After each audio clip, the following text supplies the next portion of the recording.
Hello folks, the Atari Junkie back with you once again with my games from Activision for the Atari 2600. And, a lot of people would call Activision the kings of Atari. They really did know how to program for the Atari 2600.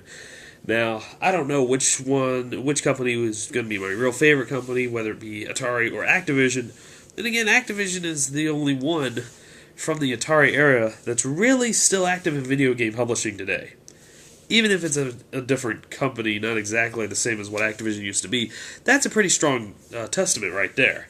And my all-time favorite Atari 2600 game did come from Activision. So we'll get to that as I start showing my games right here. First one is Barnstorming. You'll notice on a lot of these labels, they're not going to be the best. Activision didn't have the best glue, but this game's actually pretty good. Fly through the barns, avoid the towers, not bad.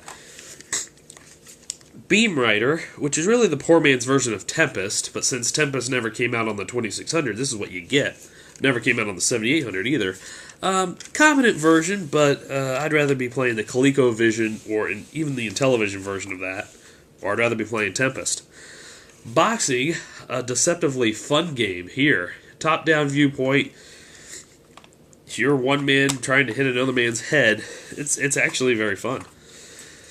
Bridge. Not an exciting game by any means. Look at the label, though. There's my best label, I think, of all the games, and it's Bridge. Why couldn't it be Pitfall? I don't know. This might be the worst label, Checkers.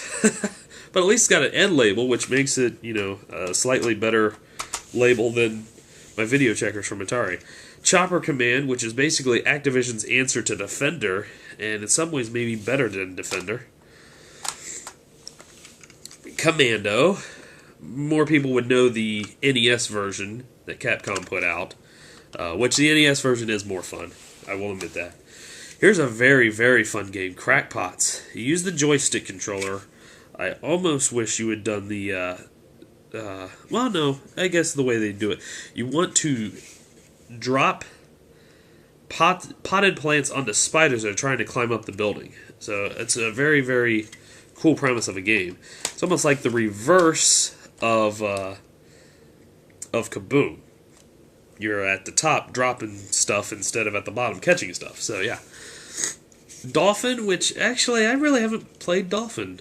I need to play this. I got this kind of recently. I need to play it. Dragster, which really isn't that fun of a racing game at all. And here is a very fun racing game. Enduro, there goes the label. There's the label. I need to re-glue that, apparently. This is basically Activision's answer to Pole Position, and I think it's actually much more fun than Pole Position. So I'm not going to play Pole Position. Fishing Derby. If I'm going to play a fishing game, I'll play Sega Bass Fishing. Otherwise, I probably won't play a fishing game. Freeway, which would be their answer to Frogger. Frogger's better. Frostbite, which I would call their answer to Q*bert. And actually, I like Frostbite a lot. It's actually more of a hybrid of Frogger and Q*bert, because you're going over the river and whatnot. But it's actually pretty darn fun. Ghostbusters, which Classic Game Room just recently reviewed. I mean, it's okay. I like what they tried to put in this game, but I think it's a little too technologically advanced for the 2600.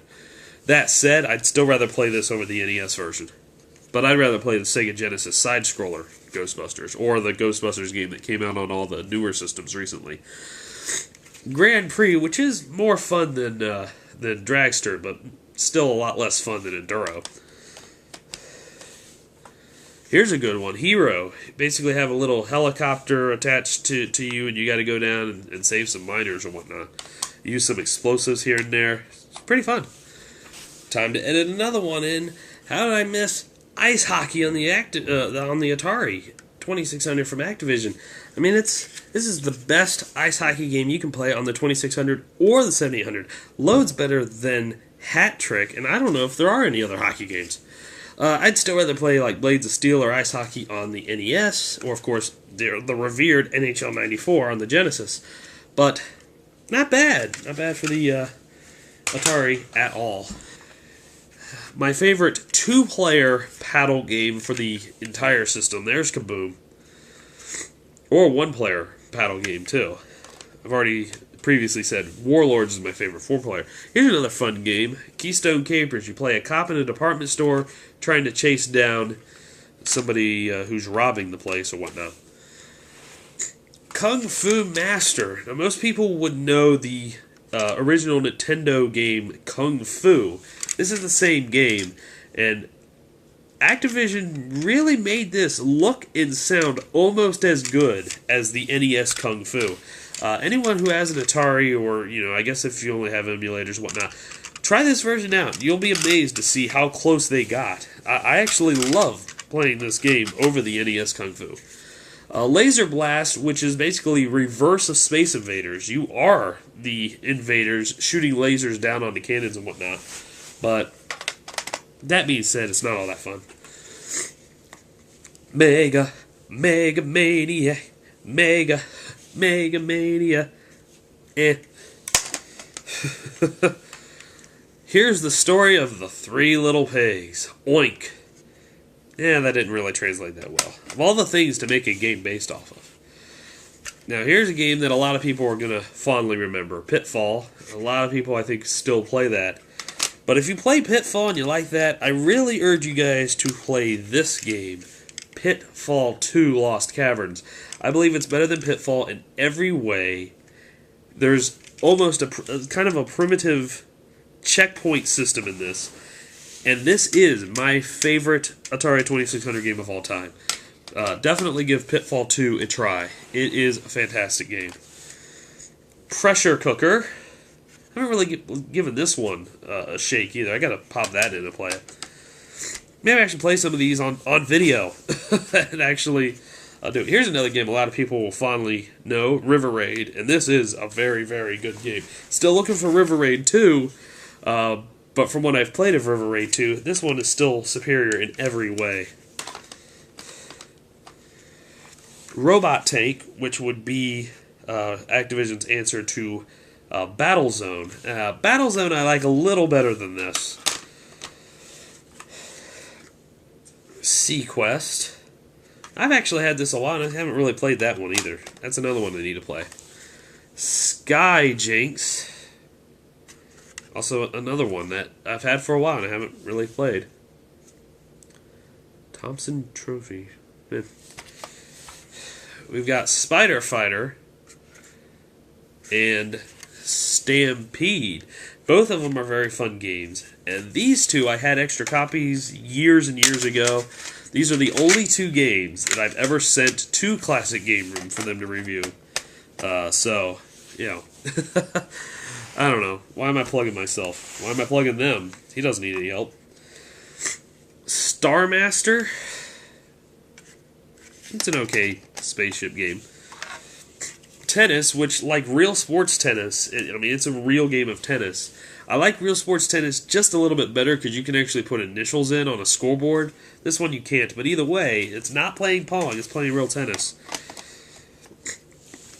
And finally, my last game from Activision, the Activision Decathlon, which would be their answer to Track and Field. I have not played the Atari 2600 version of Track and Field.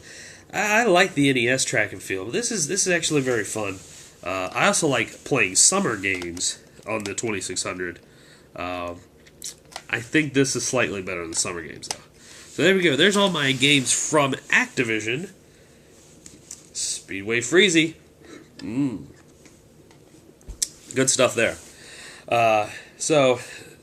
Thank you all for watching this video.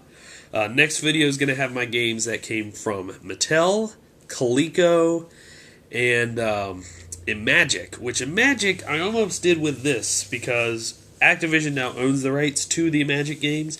But I figured Imagic should at least get their own shake along with Coleco and Mattel, which were the two main competitors to the Atari 2600. So, yeah, I'll get into that in the next video, though. So, anyways, once again, thank you all for watching. I am the Atari Junkie, and until next time, folks, take care.